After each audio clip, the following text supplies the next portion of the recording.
Student visa ইউকেতে আসলে সেক্ষেত্রে এখানে লং টার্ম ভাবে স্থায়ী হওয়ার আসলে নিয়মটা কি? আর আমাদের অনেকেরই একটা ভুল ধারণা আছে যে স্টুডেন্ট ভিসা ইউকেতে আসলে এখানে কোর্স শেষ হয়ে গেলে আপনাকে দেশে ব্যাক করতে হবে, কিন্তু এই কথাটা কিন্তু একদমই ভুল। তাহলে কোর্স শেষ হয়ে গেলে একজন স্টুডেন্টের হাতে কি কি অপশন থাকবে সেটাই আগে বলি। ফর এক্সাম্পল, আপনি স্টুডেন্ট ভিসায় মাস্টার্স করতে আসলেন ইউকেতে 1 বছরের জন্য। যখন আপনি আসবেন তখনই আপনার হাতে দুইটা অপশন থাকবে।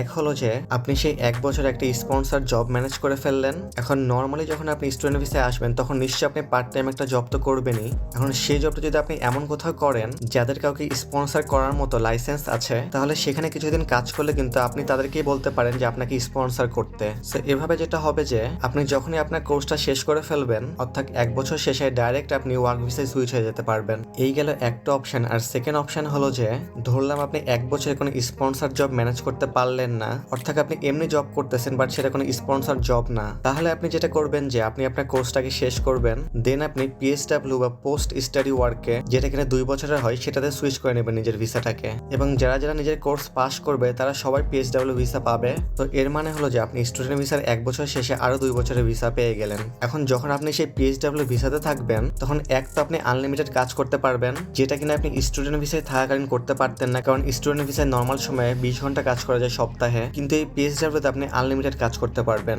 এই সুবিধা তো আছেই, সাথে সাথে আপনি এই 2 বছরের মধ্যে একটা স্পন্সর জবও ম্যানেজ করা ট্রাই করবেন। এবং যখনই আপনি সেই জবটা পেয়ে যাবেন তখনই সাথে সাথে আপনি ওয়ার্ক ভিসায় সুইচ হয়ে যাবেন। আর এই ওয়ার্ক ভিসাটা মিনিমাম 3 বছর আর ম্যাক্সিমাম ক্ষেত্রে 5 বছরের হয়। সো অবশ্যই ট্রাই করবেন 5 বছরেরটা নেওয়ার। তবে সমস্যা নাই, আপনি যদি 3 বছরেরও নেন তাহলে আপনি পরে যে আরো 2 বছর এক্সটেন্ড করতে পারবেন, অর্থাৎ টোটাল 5 বছরে করে নিতে পারবেন। 5 ইয়ার্স আপনি এখানে ওয়ার্ক ভিসায় থাকলে আপনি এখানকার পিআর বা পার্মানেন্ট রেসিডেন্সি পেয়ে যাবেন। সো এভাবে আপনি ইউকেতে স্টুডেন্ট ভিসায় আসার পরে এখানে স্থায়ী হতে পারেন। আজকের মতো এখানে, ভালো থাকবেন সবাই, আল্লাহ হাফেজ।